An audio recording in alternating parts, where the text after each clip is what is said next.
ಎಷ್ಟು ಅಂತ ಸರ್ಕಾರ IPL ಘಟನೆ ಇದೆ, ಎಲ್ಲರಿಗೂ ಕೂಡ ಅತ್ಯಂತ ನೋವಿನ ಒಂದು ಸಂಗತಿ. ಇವತ್ತು ಸುಮಾರು 11 ಜನ ಪ್ರಾಣವನ್ನು ಕಳ್ಕೊಂಡಿದ್ದಾರೆ. ಇನ್ನೂ 20-25 ಜನ ಆಸ್ಪತ್ರೆಯಲ್ಲಿ ಚಿಕಿತ್ಸೆ ಪಡೆದುಕೊಂಡಿದ್ದಾರೆ.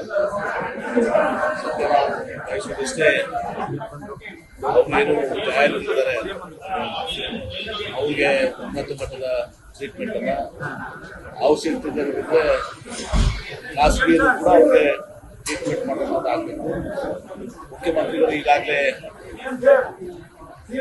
ಎನ್ಕ್ವೈರಿನ ಆದೇಶ ಮಾಡಿದ್ದಾರೆ. ತಪ್ಪಿಸ್ತರು ಯಾರೇ ಇರಲಿ, ಲೋಪದೋಷ ಏನೇ ಇರಲಿ, ಎಷ್ಟೇ ದೊಡ್ಡವರಿರಲಿ, ಅವ್ರ ಮೇಲೆ ನಿಶ್ಚಿತವಾಗಿಯೂ ಕೂಡ ಕ್ರಮವನ್ನು ಕೈಗೊಳ್ಬೇಕಾಗ್ತದೆ. ನಾವು ಕೈಗೊಳ್ತೀವಿ.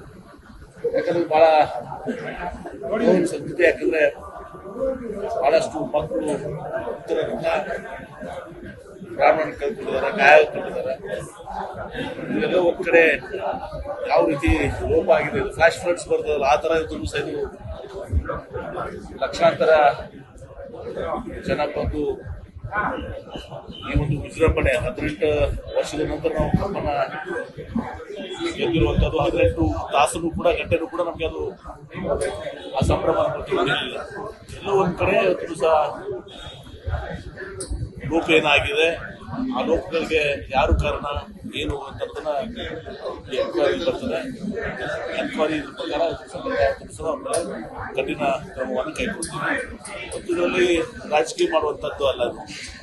ಯಾವತ್ತು ಪ್ರಾಣ ಕಳ್ಕೊಂಡಿದ್ದಾರೆ, ಅವ್ರ ಜೊತೆ ನಾವು ಸಹಾನುಭೂತಿ ಇದೆ, ಅವ್ರಿಗೆ ಎಲ್ಲ ರೀತಿಯ ಒಂದು ಪರಿಹಾರವನ್ನ ಮತ್ತು ಗಾಯಾಳುಗಳಿಗೆ ನಾವು ಚಿಕಿತ್ಸೆ ಕೊಡುವಂತಹ ಕೆಲಸ ನಮ್ಗೆ ಆಗಿಲ್ಲ. ಇದು ರಾಜಕಾರಣ ಮಾಡುವಂಥ ಸಂದರ್ಭ ಅಲ್ಲ. ಹಾಗಾಗಿ ಕೂಡ ವಿರೋಧ ಪಕ್ಷದವರು ರಾಜಕಾರಣ ಮಾಡುವಂಥ ಪ್ರಯತ್ನ ಮಾಡ್ತಾ ಇದ್ದಾರೆ. ಇದು ಯಾರಿಗೂ ಸಿಕ್ಕಿ ಆಗ್ತದೆ. ಒಟ್ಟಾರೆ ಇದೊಂದು ತೀವ್ರವಾದಂಥ ಒಂದು ನೋವಿನ ಘಟನೆ ಇದು ನಡೆದಿರುವಂಥ.